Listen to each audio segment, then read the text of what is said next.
Preposition সবথেকে সহজভাবে শুধুমাত্র ক্লাসে নয়, সমস্ত ক্লাসের জন্য প্রেপোজিশন একটা গুরুত্বপূর্ণ চ্যাপ্টার। কিন্তু আজকে চ্যালেঞ্জ করছি যে সবথেকে সহজভাবে প্রেপোজিশন শিখতে পারবে। একটু মন দিয়ে শুনি, মন দিয়ে শিখি। আগে আমি অনুরোধ করব প্রত্যেকেই এই এক্সাম্পল গুলো খাতায় লিখবে। হয়ে গেছে প্রত্যেকের? এবার একটুখানি আমরা আসি। দেখো তো প্রথম এক্সাম্পলটা কি আছে। He spent his days dash miseries. সে তার দিন অতিবাহিত করেছিল দুঃখ দুর্দশার মধ্যে দিয়ে। যদি বেশি কথা বলো বের করে দেবো। এবার মধ্য দিয়ে ইংরেজি কি? আচ্ছা তার আগে একটা ছবি দেখাই। আমাদের ময়ূক, ধরো না আমাদের ময়ূক, ময়ূখের বাড়ি এইটা। এইটা কার বাড়ি? ময়ূখের বাড়ি। এইবার ময়ূক এই একটা বাগানের পরে ময়ূকের বাজার, ময়ূকদের বাড়ির হাট বাজার। তো এই হাট বাজারে ময়ূক সন্ধে হয়ে গেছে, যাবে। তা ময়ূক বলল না, আমি রাস্তা দিয়ে ঘুরে ঘুরে ঘুরে ঘুরে ঘুরে ঘুরে ঘুরে ঘুরে ঘুরে ঘুরে ঘুরে ঘুরে যাই। তো ময়ূক এই বাজারে এসছে, বাজারে এসে চপ টপ খেলো, খাওয়ার পরে ময়ূক লুঙ্গি পরে গেছিল। চপ টপ খাওয়ার পরে ময়ূকের পটি পেয়েছে, ওরে হাগু পেয়েছে। তাহলে ময়ূক কি তখন আর এই বাজার দিয়ে ঘুরে ঘুরে আসবে? তখন ময়ূক এই যে ঠ্যাং তুলে দে দৌড়। তখন ময়ূক বাড়িতে কিভাবে আসবে? বাগান চিড়ে। তাহলে কি বাগানের মধ্যে দিয়ে, থ্রু। তাহলে থ্রু মানে কি? মধ্যে দিয়ে। এতটাই মজাদার। যদি কেউ তুমি যদি কারো পেটে ছুরি ভরে দাও, দিয়ে এপর ওপর হয়ে যায়, তাহলে কি হবে? থ্রু। তাহলে থ্রু মানে কি? মধ্যে দিয়ে। ভাই কেমন আছে? সে যাচ্ছে, ভালো মন্দের মধ্যে দিয়ে যাচ্ছে, তাহলে কি হবে? থ্রু। তাহলে থ্রু মানে কি? মধ্যে দিয়ে।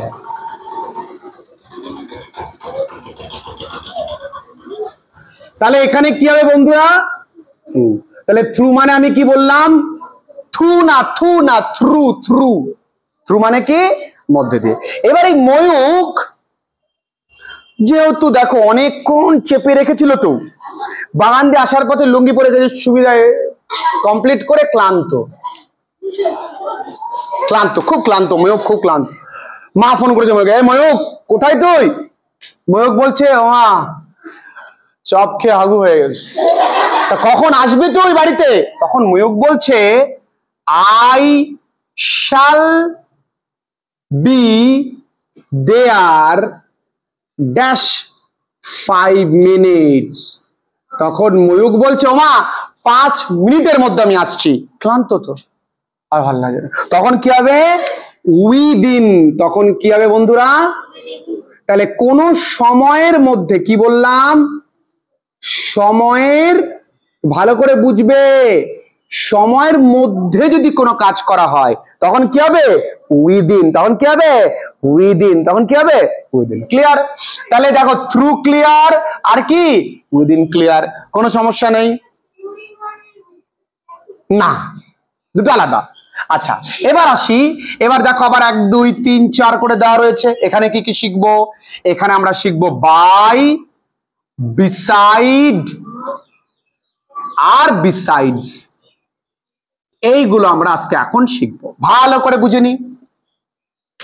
বাই মানে কি? আমরা ছোটবেলায় ভয়েস চেঞ্জ শিখেছি যে দা স্নেক, সাপটা, ওয়াজ কিল্ড, মারা হয়েছিল, dash him dash a stick.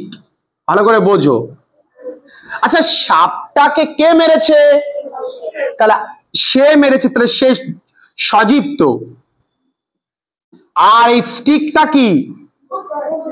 নির্জীব, মানে বস্তু। তারা, তাহলে ব্যক্তি দ্বারা কোনো কাজ হলে কি হবে? আর বস্তু দ্বারা কোনো কাজ হলে উইথ কি হবে? আমরা জানি তো। তাহলে ব্যক্তি দ্বারা কোনো কাজ হলে হচ্ছে কি? বাই। আর বস্তু দ্বারা কাজ হলে হবে কি? ক্লিয়ার? কোনো সমস্যা নেই। বুঝতে পেরেছি? উইথ কোথায় হলো, বাই কোথায় হলো, বুঝতে পেরেছি? এইটা বুঝতে পেরেছি, এইটাও বুঝতে পেরেছি। তাহলে এইবার তাহলে বাই গেল কি, প্রথমত ব্যক্তি দ্বারা কোনো কাজ হলে। এবার ধরো বললাম দি হল, এই ঘরটাকে আমরা উদ্বোধনের দিন কি করেছি, ইজ ডেকোরেটেড, সাজিয়েছি বা সাজিয়েছিলাম, ওয়াজ ডেকোরেটেড ড্যাশ আস, আবার এখানে থাকলো ড্যাশ ফ্লাওয়ার্স। ও বাবুরা তোমরা বলো তো কোথায় বাই হবে, কোথায় উইথ হবে? আসের আগে বাই হবে, এরপরে ক্লিয়ার, কোথাও সমস্যা নেই। এবার আসি আরো বাই এর প্রয়োগ। বাই আর কোথায় বসে দেখো, তুমি এটা তোমার বাড়ি, প্রত্যেকটা শহর বা গ্রাম নদীর পাশে গড়ে উঠত, তাহলে একেবারে তো নদীর পাশে না, কিছুটা দূরে। আচ্ছা এখানে তোমার নাম কি? আদিত্য বসে আছে ময়ূকের পাশে, তোমার নাম কি? চয়নের পাশে, তাহলে খুব পাশে না একটু দূরে?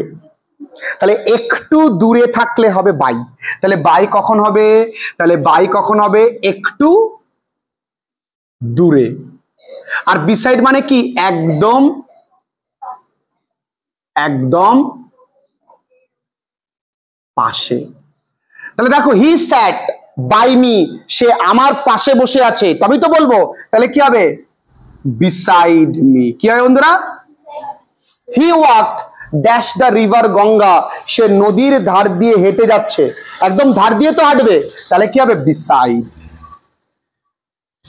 আর যদি বলি আমাদের বাড়ি হয় ড্যাশ নদীর ধারে, গঙ্গা নদীর ধারে, তখন কি হবে? বাই। একদম তো ধারে নয়, একটু দূরে। আচ্ছা এবার দেখো শপথ কি, যদি তুমি শপথ গ্রহণ করো তখন ভগবানের নামে বলি না যে গড প্রমিস, গড প্রমিস, তাহলে তখন কি হবে? হি টুক ওথ, সে শপথ গ্রহণ করেছিল by the name of God, কার নামে? ভগবানের নামে। তাহলে ভগবানের নামে শপথ নিলে কি হচ্ছে? পাই। কোথাও কঠিন নেই, এক্সাম্পল গুলো খেয়াল রাখবে, গল্পটা থ্রু নিশ্চয়ই কখনো ভুলবে না। ময়ূককে দিয়ে আমরা মনে রাখবো, আবার আমরা উইদিনও মনে রাখবো যে ময়ূক হাগু করে ক্লান্ত, তাই তো? তারপরে দেখো যখন ময়ূক আবার বাড়ির দিকে ফিরছে তখন আমরা কি বলতে পারি?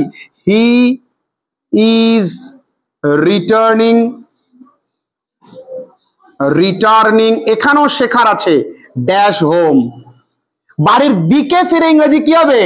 টু হোম হওয়া উচিত, দিকে, কিন্তু এইখানে রিটার্নিং এর পরে কোনো প্রেপোজিশন বসবে না। Is returning home, is returning home.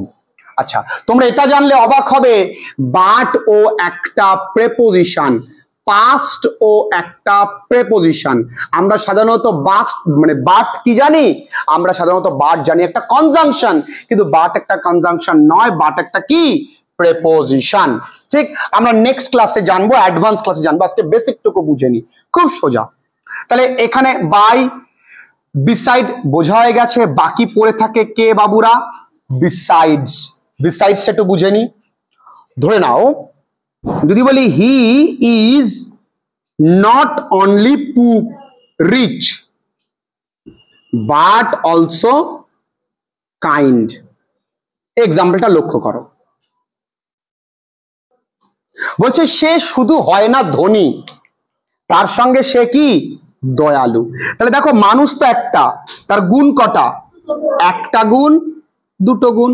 যখন এটা তো কম্পাউন্ড সেন্টেন্স হয়েছে, নট অনলি বাট অলসো থাকলে কোন সেন্টেন্স হয়? Compound sentence. তাহলে এই ধরনের বাক্যকে সিম্পল করতে গেলে তখন আমরা লিখি বিসাইডস। এই বিসাইডস একটা প্রেপোজিশন, বিসাইডস বিং, বিংটা কোথা থেকে এসছে? এই ইজ আছে বলে বিং হয়েছে। তাহলে besides being rich he is kind. তাহলে বিসাইডস কখন হয়? পাশাপাশি, মানে একটা লোকের দুটো গুণ, একটা মানুষের দুটো গুণ। যদি বলি যে তুমি যেমন দুষ্টু তেমনি ফাঁকিবাজ, তাহলে তোমার তাহলে বিসাইডস বিং নটি ইউ আর ভেরি ফাঁকিবাজ। ফাঁকিবাজ ইংরেজি কি? তোমাদের প্রশ্ন রইল, পরের দিন তোমরা খুঁজে আসবে যে ফাঁকিবাজ ইংরেজি কি, আমি পরের দিন বলবো। এরপরে আসো, তাহলে তাহলে বিসাইডস কোথায় হয় বুঝতে পেরেছি। এবারে আসছি অফ। কি আসছি? Of. Of this pen is dash my father, এই পেনটা আমার বাবার, এটা কার? আমার বাবার। তাহলে দেখো শেষে কি আসছে? র। এই পেনের মধ্যে অধিকারটা কার?